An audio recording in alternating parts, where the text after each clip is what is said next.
오늘도 하나님께서 우리를 이 자리에 불러주셔서 우리의 그 영혼 속에 무언가 말씀하실 게 있어서 우리를 불러주셨다고 믿습니다. 우리의 신앙생활은 늘 이론과 실제가 두 가지가 이렇게 컴바인 돼서 우리의 신앙생활을 만들어가는데, 먼저는 하나님의 말씀이 우리 속에 확신으로 늘 들어와야만 합니다. 아멘. 말씀이 늘 확신으로 들어와야 되는데, 이 말씀만 가지고 신앙생활을 다이내믹하게 정말 열정적으로 가느냐, 그게 안 되더라고요.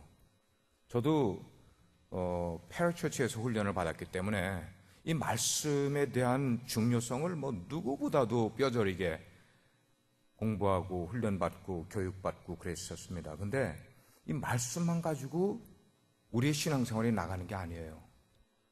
그게 뭐가 필요한가 하면은 체험이 또 필요하더라고요. 체험이.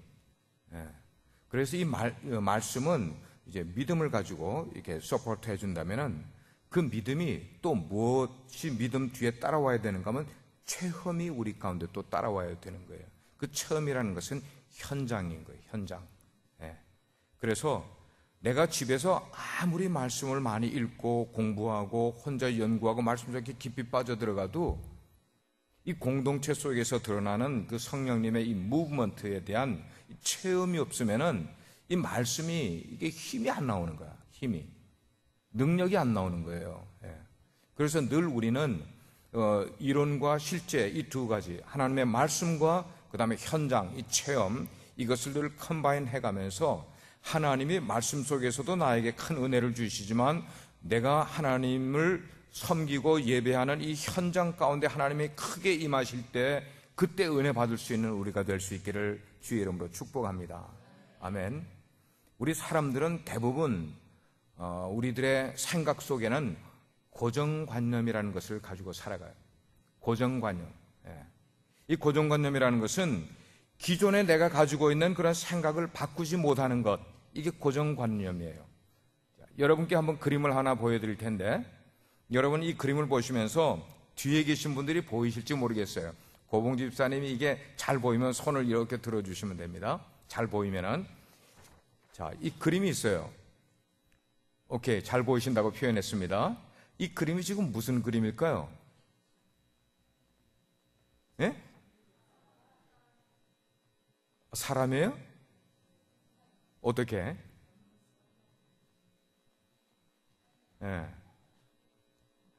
이거 무슨 그림이에요, 이게? 아론 집사님, 이게 무슨 그림이에요? 예? 컵, 그렇죠. 컵 같죠? 그러면 또 두 번째 조금 더 복잡한 그림을 보여드릴게요. 자, 이게 사람의 얼굴인데 어떤 사람의 얼굴인 것 같아요? 샤론 집사님, 이게 어떤 사람의 얼굴인 것 같아요?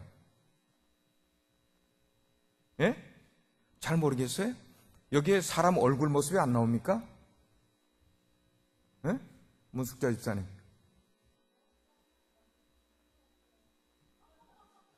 머리가 두 개인 것 같아요? 머리가 두 개 있는 사람이 어디 있어요? 그건 동물원에 가야지.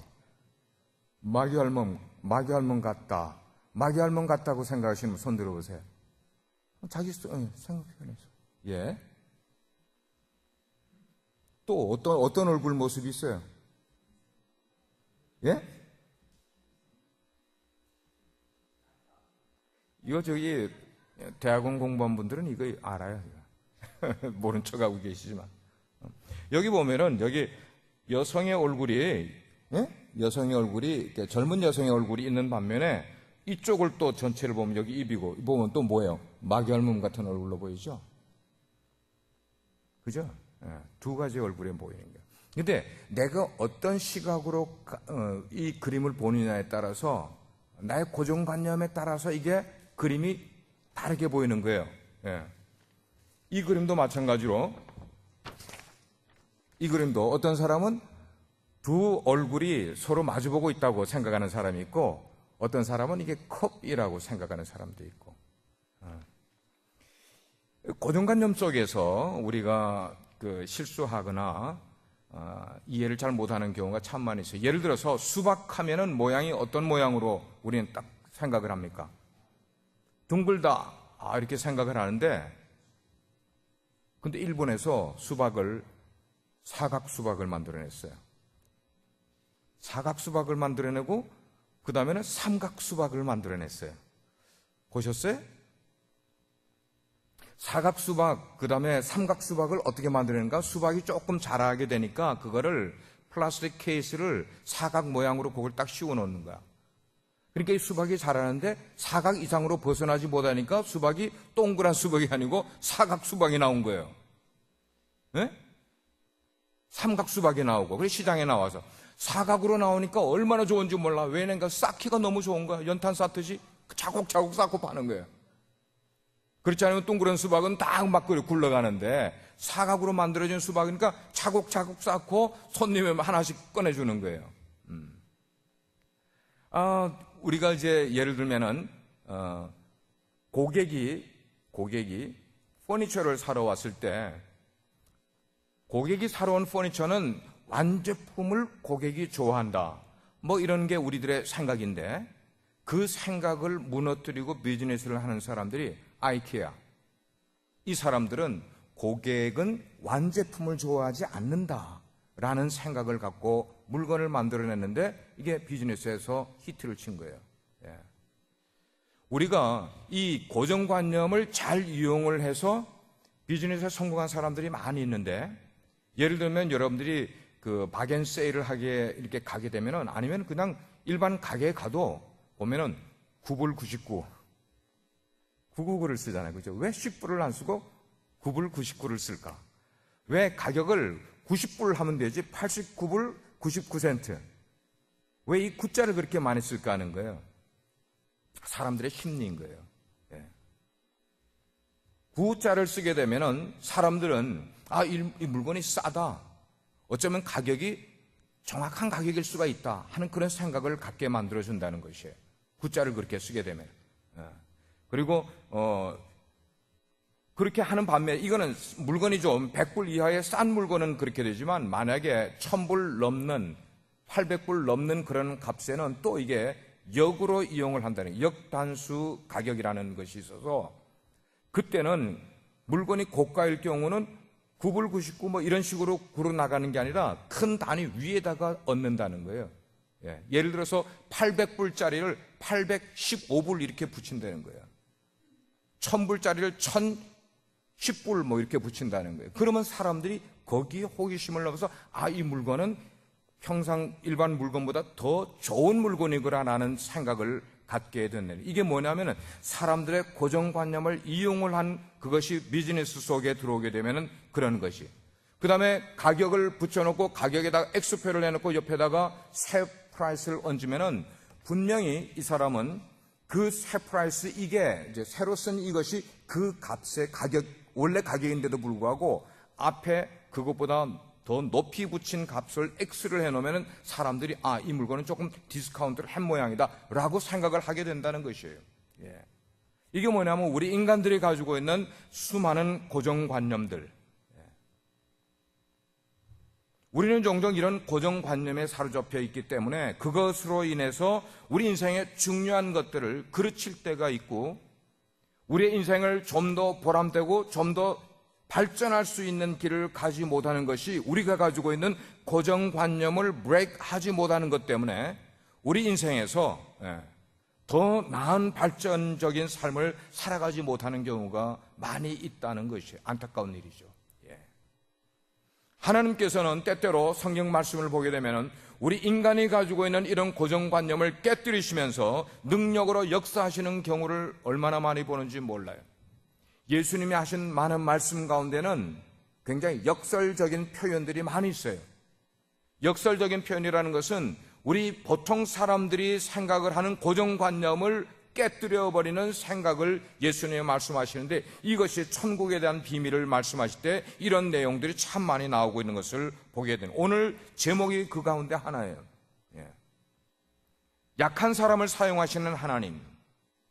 하나님은 강한 사람을 사용하면 하나님의 일을 더 능하게 잘 할 수 있을 것 같지만, 하나님은 강한 사람, 잘난 사람을 사용하지 아니하고 하나님은 약한 사람, 못난 사람을 사용하신다는 표현을 역설적으로 해놓은 것이 오늘의 본문의 내용이라는 것입니다. 이사야 55장 8절 9절 말씀에는 이런 내용이 있어요.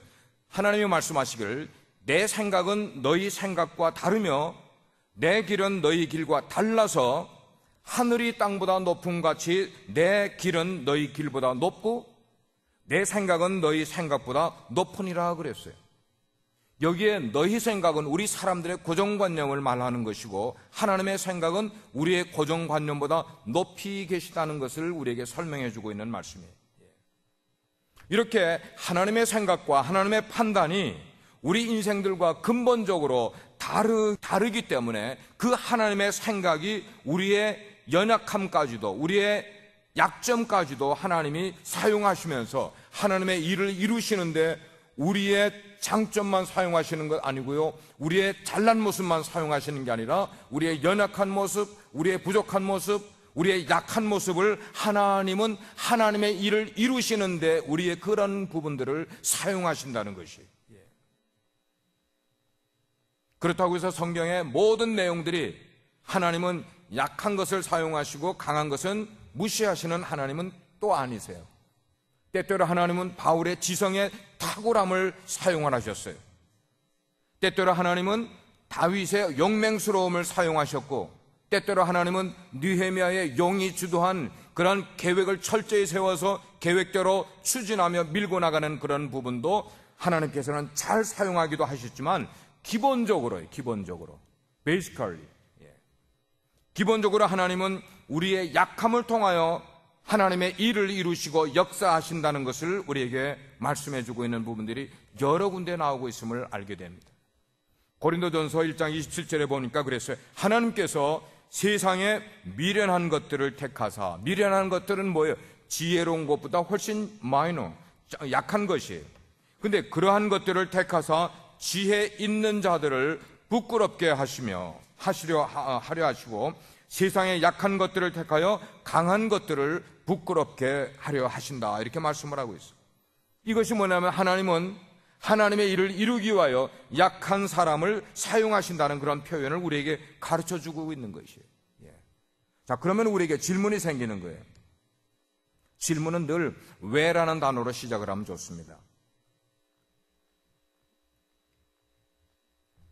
우리에게 질문 생기는 것은 그러면 하나님은 왜 강한 자를 사용하지 아니하시고 약한 자를 사용하시냐는 것이에요.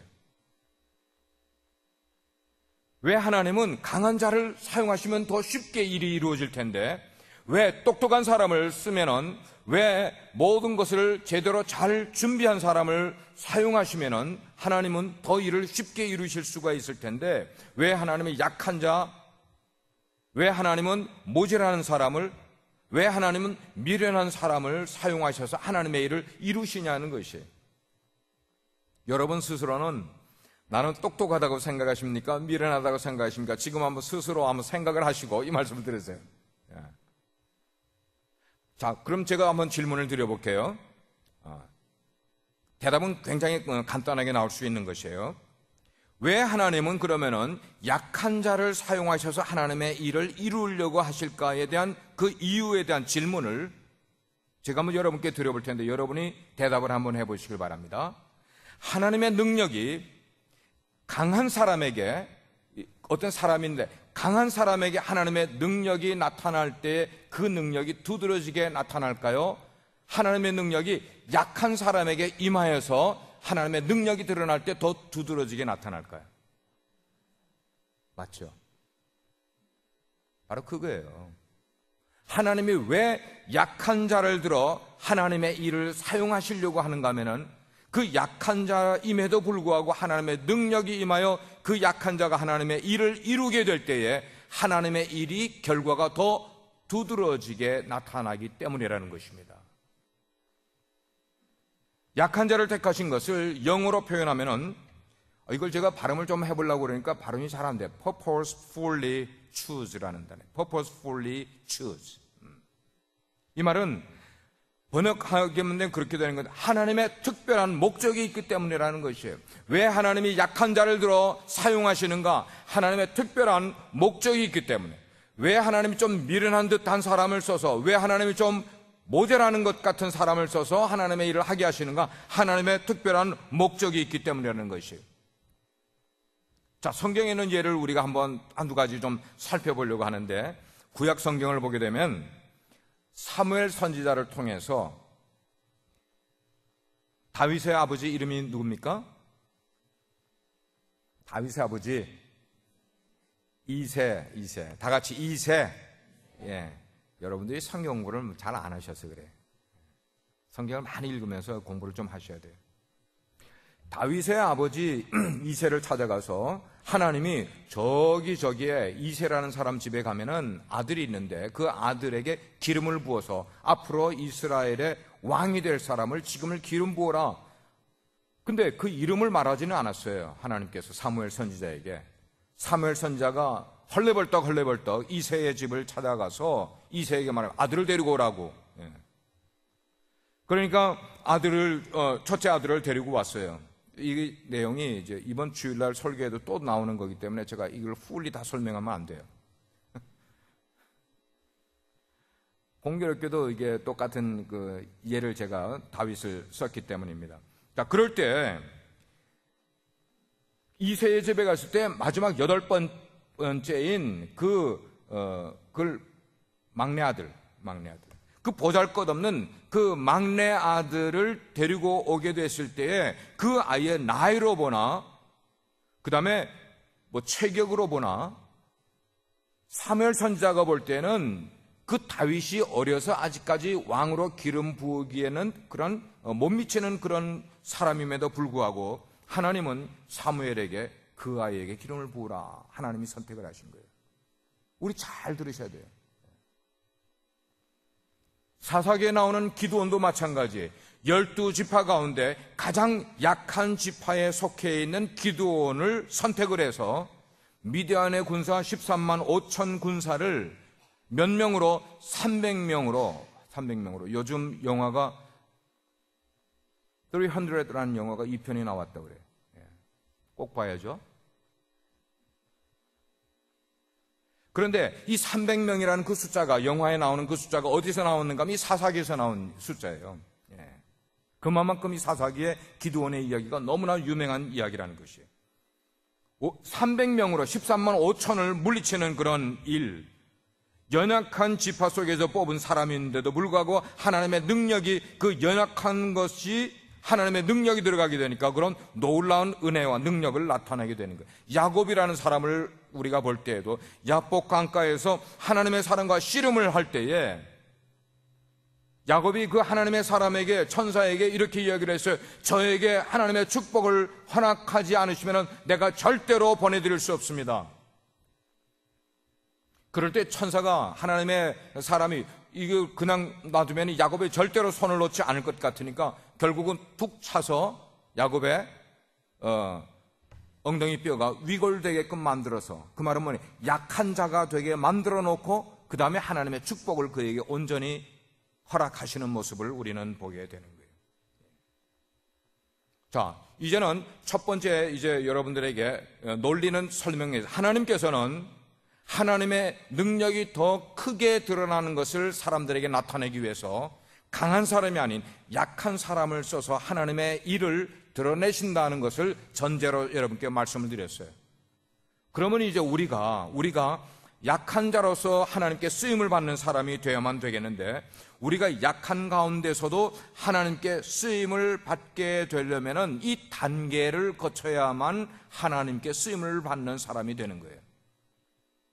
우리가 약한 사람이라고 하나님은 무조건 우리 약한 사람을 들어 하나님의 일을 쓰시는 게 아니라, 우리가 약하지만 하나님께서 쓰시는 단계에 맞게 우리가 스텝 바이 스텝 우리가 발전하게 되면은 하나님이 우리를 연약함에도 불구하고 쓰신다는 것을 우리는 알아야 됩니다.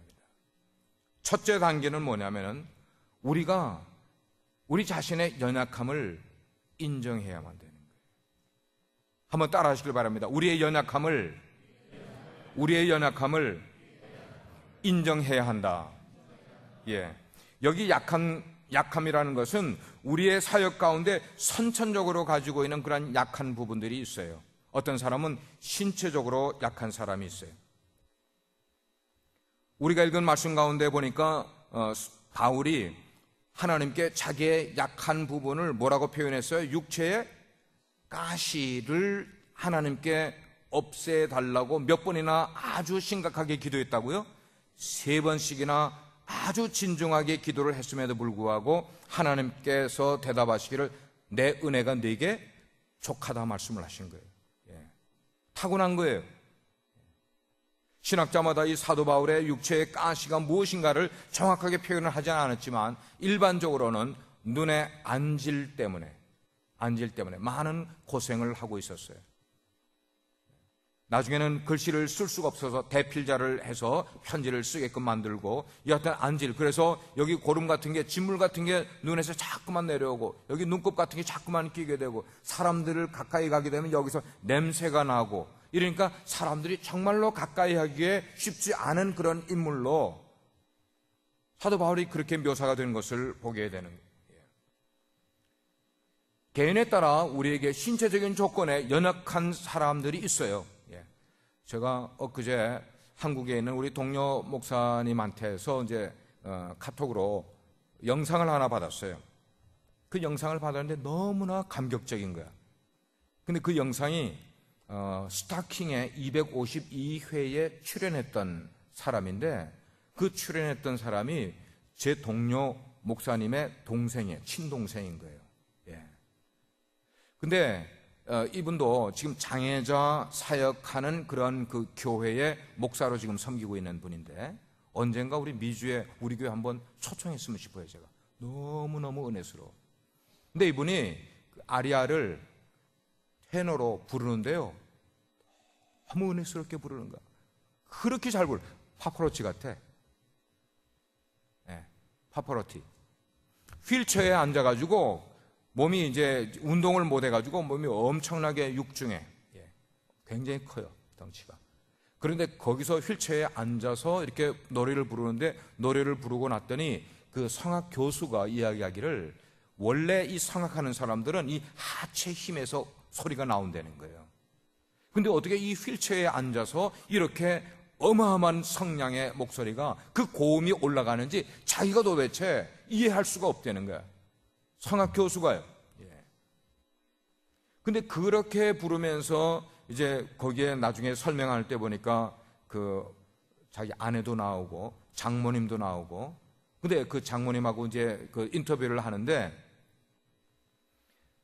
딸을 19살의 이 사람을 만나서 이 목사가 하반신 3살의 소아마비를 걸려서 그때부터 전혀 하반신을 못 쓰고 휠체어를 타는 사람인데, 이 딸은, 장모님의 그 딸은 성한 일반 대학생인데 말이에요.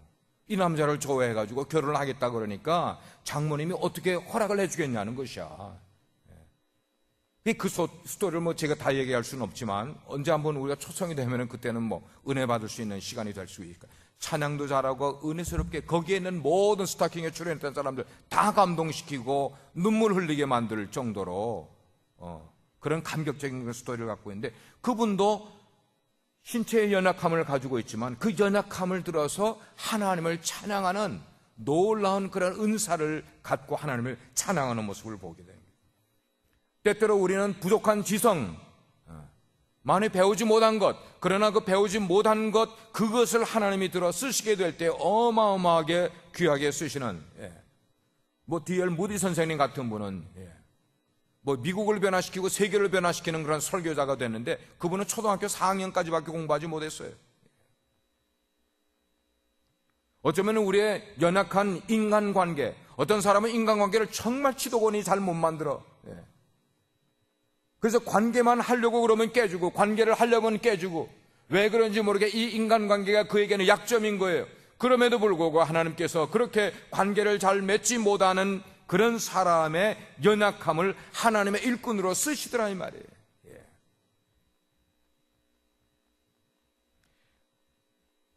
그래서 내 의지로 바꿀 수 없는 이런 것들, 신체적인 거 내 의지로 바꿀 수가 없지 않습니까? 우리의 지성, 공부 못한 거 이거를 뭐 하루아침에 우리가 공부 잘한 사람으로 바꿀 수가 없지 않습니까? 이런 모든 것들을 먼저 우리가 하나님 앞에 나의 약한 부분들을 내어놓고 인정을 해야만 된다는 것이에요. 근데 많은 사람들이 하나님을 믿는 사람 가운데도 보니까 자신의 약점을 하나님 앞에 인정하고 드러내려고 하지 않냐고 자꾸만 어떻게 하는 거예요? 은폐하는 거예요. 은폐. 사람에게만 은폐하려고 하는 게 아니라 하나님 앞에서도 은폐하려고 하는 거예요. 이 한국 사람들이 은폐를 참 잘해요. 왜냐하면 자신의 약점을 공개하게 되면은 저 사람이 나의 약점을 알고 나면은 내가 그 사람에게 진다는 어떤 이런 잘못된 적자생존의 논리 때문에 우리 한국 사람들은 자신의 약점을 사람들 앞에 드러내는 걸 참 싫어해요. 그래서 우리가 목장 모임을 할 때 우리는 클리어해야 됩니다, 트랜스퍼런시 해야 됩니다, 뭐 이런 거를 아무리 이야기를 해줘도 우리가 자기의 약점을 드러내는 것 우리가 쉽게 하지 못하는 게 바로 우리들이에요. 그러나 이 말씀대로 하면은 하나님이 우리를 쓰게 만드는 첫 번째 단계는 뭔가 하면 내가 나의 약점을 하나님 앞에 인정해야만 된다는 거예요. 믿음의 자녀답게 우리들은 이러한 우리의 약점을 밝히고 하나님 앞에 내어놓게 될 때에 비로소 강해진다는 것을 믿으시면 아멘 하시길 바랍니다. 왜 그렇게 해야만 되는가 하면은 비록 깨지기 쉬운 질그릇에 불과한 우리들이지만 그 속에 우리 속에 하나님의 놀라운 보화를 담고 우리가 살아가고 있기 때문에 우리의 약한 것 이것만 보지 마시라는 것이에요. 우리의 별 볼일 없는, 우리의 볼품 없는 그런 외견이나 우리의 겉으로 사람들이 자랑하는 이런 것으로 포장하려고 하지 말고 그럼에도 불구하고 우리 속에 담겨진 복음, 예수 그리스도 이것은 너무나 귀한 분이기 때문에 성경에 나온 것처럼 능력의 심이 큰 것이 내 안에 있지 않냐고 하나님께 있는 것을 우리가 알고 믿기 때문에 우리의 약함을 인정하고 드러낼 수 있게 해야만 된다는 것이에요. 우리는 약하고 부족하고 아무것도 아니지만 그럼에도 불구하고 우리가 하나님의 복음을 전할 수 있게 된다면 우리가 연약한 존재이지만 우리가 하나님 앞에 무릎 꿇고 기도할 수 있는 존재가 될 수만 있다면 그것이 우리에게 더 큰 은혜가 될 수 있다는 것입니다. 이렇게 우리가 하나님으로부터 쓰임받기 위해서는 먼저 저와 여러분의 약점을 하나님 앞에 인정하고 드러내자는 것이에요. 한번 저를 따라 하시기 바랍니다. 주여, 저의 약함을 인정하게 하옵소서. 두 번째 단계는 뭔가 하면 첫째는 나의 약함을 인정하는 것이고 두 번째는 나의 약함 가운데서 하나님께 도움을 구하라는 것입니다. 하나님께 도움을 구해야 된다는 거예요. 여러분, 하나님 앞에서 우리의 약함은 절대 이게 나쁜 것이 아니에요. 오히려 우리가 하나님을 더 깊이 의지할 수 있는 그런 통로가 바로 뭐냐면 우리의 약한 점이라는 것입니다. 만약에 내가 약한 존재가 아니고 강한 존재라면 하나님을 깊이 의존하겠어요?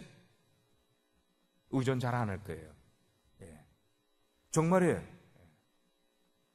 사람이 자신의 약함을 인정하게 될 때에 하나님께 기도하지, 나의 약함을 인정하지 않는 사람이 하나님께 깊이 기도할 수 있는가? 기도 못한다는 것이에요.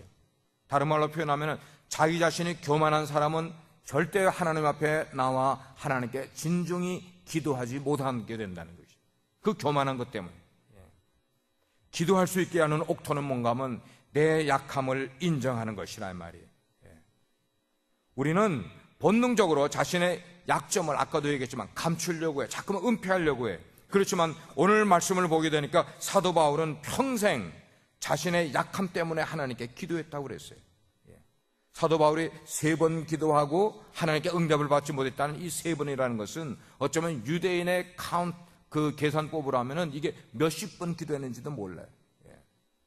평생 그는 자기의 육체의 가시를 위하여 하나님께 기도하였지만 그렇게 기도했다고 지금 고백을 하고 있는 거예요. 그렇기 때문에 우리가 하나님께 쓰임을 받기 원합니까? 그렇다면 바울과 같이 우리의 약함을 하나님께 인정하고 하나님의 도우심을 간절히 구하는 저와 여러분이 되기를 주의 이름으로 축복합니다. 우리 오늘 저녁에 우리가 구할 때 그렇게 구하자고요. 하나님, 내 약함을 먼저 인정을 하고 나서 그 다음에 두 번째는 하나님, 그러기 때문에 하나님의 도우심이 정말로 필요합니다. 간절히 우리가 그렇게 기도해 보자고요. 예.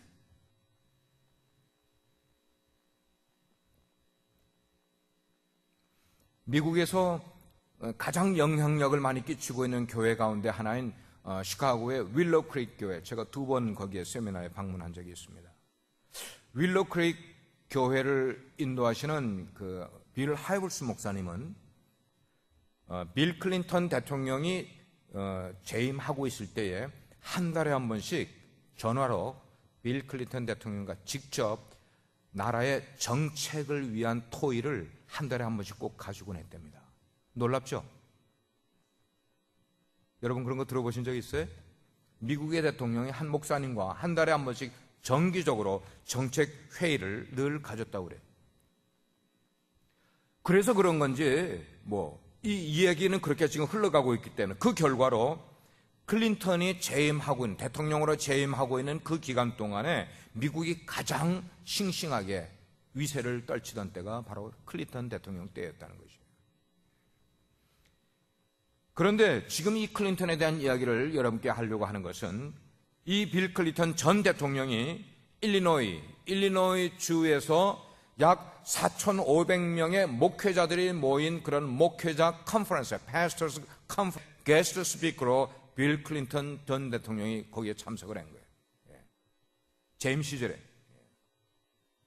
거기에 참석을 해서 그 목회자들 4,500여 명이나 모인 목회자들 앞에서 자신의 죄를 공개적으로 고백을 하는 거예요. 우리가 다 알고 있는 일이죠. 그렇게 고백을 하면서 그렇게 고백을 한 후에 그 목회자들로부터 용서를 구하는 거예요. 물론 죄 용서는 목회자들이 해주는 게 아니라 하나님이 해주시는 거지만 그만큼 그렇게 많은 목회자들이 모인 자리에서 공개적으로 대통령이 자기의 죄를 고백을 했다는 것이죠. 그렇게 고백을 한 것이 그에게 얼마나 큰 은혜와 용서받는 것이 얼마나 큰 감동이 되는 것인지를 그가 실제로 경험을 했다는 것이에요. 그러면서 그렇게 표현하기를, 이전까지는 나는 살아가면서 평생 나 자신이 다른 사람의 잘못을 용서해주는 자리에만 있었던 삶을 살아왔었는데, 르인스키하고 지은 그 자기의 그 추한 죄를 하나님께 내가 고백하고 났을 때에 하나님께서 내 마음 가운데 주신 그 놀라운 평안과 용서의 은혜는 세상에 어떤 것을 주고도 바꿀 수 없는 큰 축복이었다고 이렇게 표현해요. 누가요? 대통령이요. 자기가 지은 죄를. 사랑하는 여러분, 이렇게 우리의 죄를 하나님께 고하고 우리의 약함을 하나님께 기도하게 될 때에 우리의 추한 것들, 냄새나는 것들, 지저분한 것들, 이런 것들이 변해서 영광으로 바뀔 수가 있는 것을 믿으시기를 바랍니다. 이게 용서에서 오는 하나님의 놀라운 파워라는 것이에요. 예, 그렇습니다. 우리가 지은 어떤 죄에도 불구하고 우리가 주님이 지신 그 험한 십자가를 붙들게 될 때에 그 십자가에 흘리신 예수님의 보혈의 공로에 의해서 우리의 죄가 용서받고 능력을 얻을 수 있는 길을 하나님이 우리에게 말씀해 주셨다는 것이에요. 저를 따라 한번 또 기도 한번 해볼까요? 주님, 약함 가운데 주님을 부르게 해 주옵소서. 우리가 약함 가운데서도 하나님께 쓰임을 받으려면 마지막 세 번째 단계가 뭔가, 다른 사람의 장점을 인정해 줄 줄 알아야 된다는 것이에요. 그게 하나님께 쓰임받는 길이라는 거예요. 스스로 잘난 체 하는 사람은 다른 사람에게 늘 독선을 베풉니다. 그리고 교만을 나타내 보이는 것 때문에 사람들에게 상처를 줄 때가 많이 있어요. 스스로 잘난 척하는 그런 사람은. 그렇지만 내 속에 약함이 있다는 것을 인정을 하고 그걸 깨달은 사람은 다른 사람과 동역할 줄 알아요. 다른 사람의 잘못이 있으면 그 잘못을 용서해 줄 줄 알고 남을 품어줄 줄 알기 때문에 하나님은 그런 사람을 쓰신다는 것이에요. 농구팀이 플레이할 때 그 한 팀에 몇 명이 플레이를 합니까? 5명씩.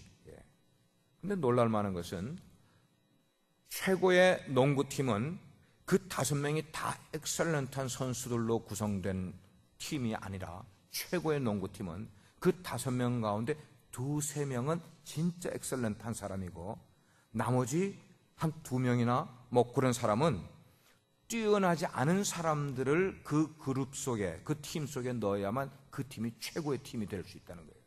굉장한 논리적인 겁니다. 스포츠에서 나온 건데. 사랑하는 여러분, 그렇습니다. 우리의 인생도 그렇고 우리의 신앙도 그렇고 나 혼자 모든 것을 그렇게 다 채울 수 없음을 우리가 인정을 하면서 우리가 남을 돕기도 하고 남으로부터 섬김을 받기도 하면서 더 큰 힘을 발휘할 수 있는 하나님의 일꾼들이 되어야만 되는 것이에요. 내가 강합니까? 내 강한 것을 약한 사람들과 나누면 되는 것이. 만약에 자신의 강함을 늘 사람들하고 나누려고 할 때는 그때는 경쟁심이 저절로 생기게 되지만, 그러나 자신의 약함을 다른 사람들과 나누려고 할 때는 오히려 사람들의 공감을 얻어내기가 쉽다는 것이에요. 그래서 우리 교회에서도 그래요. 늘 제가 재직들에게도 우리 교회 일꾼들에게도 부탁을 드리고 권면하고 하는 내용이 뭔가, 여러분 혼자 일하려고 하지 마십시오. 혼자 일하려고 하지 마십시오. 늘 같이 하려고 하십시오. 같이 하는 것 속에서 하나님의 큰 은혜가 나옵니다. 근데 혼자 하려고 하는 사람은 뭐 성격적으로도 그렇지만 그 속에 뭔가 하면은 다른 사람하고 같이 일을 하면은 마음이 안 맞는 거예요. 내 마음에 안 드는 거야, 딴 사람이. 그 말은 뭔가요? 상대적으로 나를 교만하게 만들기 때문에 다른 사람들하고 같이 사역을 못 하는 것이에요. 아니에요. 교회의 일은 큰 일이든지 적은 일이든지 늘 함께하는 그런 일이 될 때 내 약함을 먼저, 나는 부족하고 나는 잘 못한다는 걸 드러내면은 상대방으로부터 공감을 받게 돼 있어요. 공감대를 형성하게 돼 있어요. 하나님이 우리에게, 우리 각자에게, 저에게도 여러분들에게도 약함을 주신 부분이 있단 말이에요. 그 약함을 주신 이유는 뭐냐면 서로가 공동체 의식을 가지면서 서로를 잘 섬기게 만들기 위해서 우리 한 사람 한 사람을 약한 부분이 있게 만들어 주셨다는 것이에요. 성경에 보면은 욥이라는 동방의 의인이 나옵니다. 이 욥이 모든 것을 다 잃어버렸어요. 재산도 잃고 자녀도 잃고 자기 건강까지 다 잃어버렸어요. 우리 인간이 잃을 수 있는 모든 것 다 잃었어요. 아내도 떠나가버리고. 그렇게 다 잃은 것 같은 욥에게서 나오는 메시지가 오히려 우리에게 더 강하게 다가온 이유가 뭐냐면은 그거예요. 약한 데서 강함이 나온 거예요. 공감대를 불러냈기 때문에. 우리가 인생을 살면서 좀 더 깨어지고 약함을 인정하게 될 때 우리는 다른 사람들의 도움을 구할 수도 있고 더 강한 하나님의 능력이 나타나게 되는 줄 믿으시기 바랍니다. 제가 지난 월요일 날인가 참 기분이 좋았어요. 기분이 좋았던 이유는 저희 성도님 가운데 2분이 저에게 격려의 카톡을 보내주셨어요.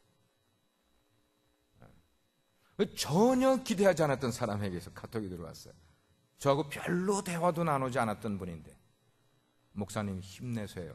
저희가 있잖아요. 굉장히 힘이 나더라고요.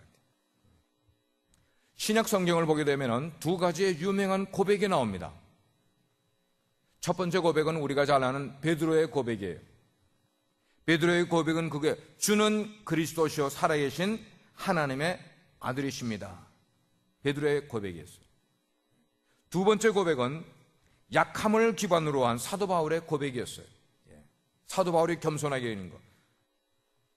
선교 여행하다가 어느 섬에 갔다가 어떤 기적을 일으키게 되니까 사람들이 사도 바울 앞에 엎드려가지고 사도 바울을 신처럼 대하는 행동이 나오게 됐을 때 사도 바울에게서 나온 반응이었어요. 사도 바울이 이렇게 말해요. 어찌하여 이러한 일을 행하느냐? 우리도 너희들과 같은 성정을 가진 사람이라 너희하고 전혀 다를 바 없다 이 말이에요. 그러면 자기 자신을 굉장히 지금 낮추어서, 우리는 하나님의 놀라운 역사를 일으키고 어떤 이적과 기사를 일으키게 되면 사람들 앞에 교만해 줄 수 있는 것이 우리들의 모습이고, 하나님의 종들도 그렇게 해서 교만병에 빠진 사람들이 생기는데, 사도 바울은 그렇지 않았다는 것이에요. 자기를 신처럼 여겨주는 사람들 앞에서 주서 너희들 이렇게 하는 거 잘못된 것이다 말이에요. 나도 너희와 똑같은 성정을 가진, 육신을 가진 사람이라고 고백을 하고 있는 모습을 보게 되는 것이. 여러분, 우리가 교회를 건강하게 세우려면은, 하나님의 은혜 가운데 바르게 세우려면은, 우리 한 사람 한 사람들이 나의 약함을 서로 인정해주고 서로 받아주고 서로 세워주게 될 때 교회가 아름답게 세워지고 하나님의 역사가 드러나게 되는 줄 믿으시길 바랍니다. 이런 약함을 가지고 나아가게 될 때 하나님의 능력이 우리 삶을 통하여 나타나게 되는 것이,